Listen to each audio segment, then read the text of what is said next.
आज मी इथे दुधी भोपळ्याच्या साध्या सोप्या आणि एकदम कुरकुरीत अशा खमंग वड्या बनवल्या आहेत। तर ही रेसिपी अतिशय सोपी आहे, घरातल्या सामानामधून ही तयार होते। तर लहान मुलांसोबतच मोठ्यांना सुद्धा आवडणारी ही मस्त कुरकुरीत वडी कशी बनवायची ते आपण आता बघूयात। तर यासाठी मी इथे दुधी भोपळा घेतलेला आहे। हा पावशेर भोपळा आहे। दुधी भोपळा आपण जेव्हा विकत घेतो त्यावेळेस तो चेक करून बघायचा तो कडू आहे की नाही, थोडासा खाऊन बघायचा आणि कडू नसेल तरच तो विकत घ्यायचा। कारण बरेचदा दुधी भोपळा वरतून जरी आपल्याला फ्रेश दिसला तरी तो कडू असतो, त्याच्यामुळे तो चेक करूनच घ्यायचा। आणि आता दुधी भोपळा मी स्वच्छ धुवून घेतला आहे। त्याची आता साल ही जाड असते थोडीशी, म्हणून आपल्याला ती काढून घ्यायची असते। जर तुमच्याकडे कोवळा दुधी भोपळा असेल तर तुम्ही सालीसहित सुद्धा करू शकता। तर आता मी ही सगळी साल व्यवस्थित अशी काढून घेतलेली आहे।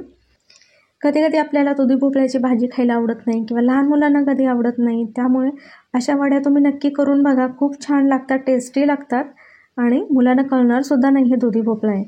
तर दुधी भोपळा कधीही करण्याआधी तो थोडासा खाऊन बघायचा, तो चांगला असेल तरच तो वापरायला घ्यायचा। तर आता हा सर्व दुधी भोपळा आपल्याला किसणीवरती किसून घ्यायचा आहे। तर जास्त मोठा नाही आणि जास्त बारीक पण नाही, मीडियम आपल्याला किसणीवरतीच हा दुधी भोपळा छानपैकी असं किसून घ्यायचा आहे। आता दुधी भोपळा किसून झाल्यानंतर तो लवकर काळा पडतो, म्हणून आपल्याला आता पुढची प्रोसेस ही लवकर करायची आहे। आता हा किस जर काळा पडत असेल तर तो पाण्यामध्ये अजिबात टाकायचा नाही, तो फक्त आपल्याला पिळून घ्यायचा आहे। आणि जर तो काळा नसेल पडला तर त्याचं पाणी ते तसंच ठेवायचं आहे, तेच आपल्याला पुढे उपयोगी पडणार आहे। तर आता इथे बघू शकता भरपूर पाणी या दुधी भोपळ्यामध्ये असतं। तर आता याच्यामध्ये आपल्याला 1 वाटी बारीक रवा टाकायचा आहे। जर तुमच्याकडे जाड रवा असेल तर तो तुम्ही मिक्सरमध्ये बारीक करून घेऊ शकता। त्यानंतर त्याच वाटीने आपल्याला 1 वाटी बेसन पीठ टाकायचं आहे। आता मी इथे हिरवी मिरची आणि लसणाची पेस्ट बनवली आहे। इथे मी 4 ते 5 हिरव्या मिरच्या घेतल्या होत्या, थोड्याशा त्या तिखट आहेत म्हणून मी कमीच घेतल्या। आणि 3-4 लसूण पाकळ्या याची अशी जाडसर अशी भरड काढून घेतली आहे। त्यानंतर आपल्याला छोटा चमचा मी हळद टाकलेली आहे आणि कलरसाठी मी इथे 1 चमचा बेडगी मिरची पावडर टाकली आहे। आणि याच्यामध्ये 3 ते 4 चमचे आपल्याला पांढरे तीळ टाकायचे आहे। तिळामुळे या वड्यांना खूप छान अशी चव येते। त्यानंतर मी पाव चमचा हिंग टाकली आहे। नंतर 1 छोटा चमचा मी जिरे पावडर, 1 छोटा चमचा धणे पावडर टाकायची आहे आणि चवीपुरतं आपल्याला मीठ टाकायचं आहे।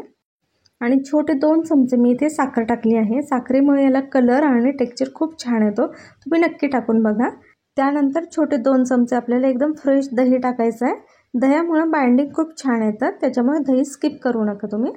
आणि त्यानंतर भरपूर सारी अशी हिरवी कोथिंबीर आपल्याला इथे टाकायची आहे, बारीक चिरून घ्यायची आहे। आणि आता हे सर्व जिन्नस आपल्याला मिक्स करून घ्यायचं आहे। तरी शक्यतो हे असं टोपल्यामध्येच तुम्ही घ्या, म्हणजे छानपैकी आपल्याला मिक्स करता येतं, परातीमध्ये म्हणलं की लवकर होणार नाही। तर आता भोपळ्यामध्ये जे पाणी सुटलेलं होतं किंवा आपण थोडंसं दही टाकलं त्याच्यातच आपल्याला मिक्स करून घ्यायचं आहे। एक्स्ट्रा पाण्याची याला अजिबात गरज पडत नाही। आता तुम्ही इथे बघू शकता, जर तुम्हाला हे पीठ थोडंसं सैलसर वाटत असेल तर तुम्ही याच्यामध्ये अजून थोडंसं बेसन पीठ ॲड करू शकता। तर आता मी असं पाव वाटीच याच्यामध्ये बेसन पीठ घेतलेलं आहे। आता पुन्हा एकदा आपण थोडंसं मिक्स करून घेऊयात। गरजेप्रमाणे आपल्याला याच्यामध्ये थोडंफार बेसन पीठ किंवा रवा इथे लागू शकतो। हे आता पीठ आपल्याला जास्त घट्टसर अजिबात मळून घ्यायचं नाही आहे, थोडंसं हे सैलसरच असतं, तुम्ही बघू शकता थोडंसं पातळच आहे।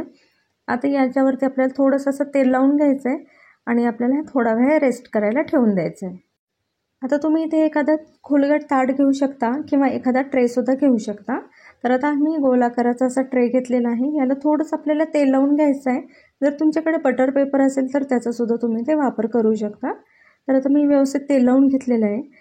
आता आपण 5 मिनिटे पीठ भिजायला ठेवलेलं होतं। आता याच्यामध्ये आपल्याला छोटासा चमचा सोडा टाकायचा आहे आणि किंचितचं त्याच्यावरती पाणी टाकायचं आहे आणि लगेच आपल्याला हे पटापट असं मिक्स करून घ्यायचं आहे, म्हणजे सोडा आणि पाणी हे सगळीकडे व्यवस्थितपणे असं मिक्स झालं पाहिजे। म्हणजे शक्यतो चमच्यानेच हे पटापट तुम्ही मिक्स करून घ्या, हाताने करत बसलं तर वेळ जाईल आणि पुन्हा आपल्याला हे लगेच उकडायला सुद्धा ठेवायचं आहे, म्हणून मी आता चमच्याने व्यवस्थित मिक्स केलं आहे। आता पुन्हा एकदा मी चमचाभर पाणी याच्यात ॲड केलं आहे। या पिठाचं तुम्ही टेक्स्चर बघू शकता, जास्त घट्ट पण नाही आणि जास्त पातळ पण नाही आहे। तर आता हे पीठ आपलं एकदम व्यवस्थित असं तयार झालेलं आहे।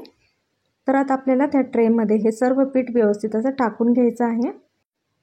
तुम्ही कोणत्याही एखाद्या पसरट ताटामध्ये सुद्धा हे पीठ असं टाकून घेऊ शकता, पण ताटाला आधी तेल लावून घ्यायचं किंवा बटर पेपरचा वापर करायचा आहे।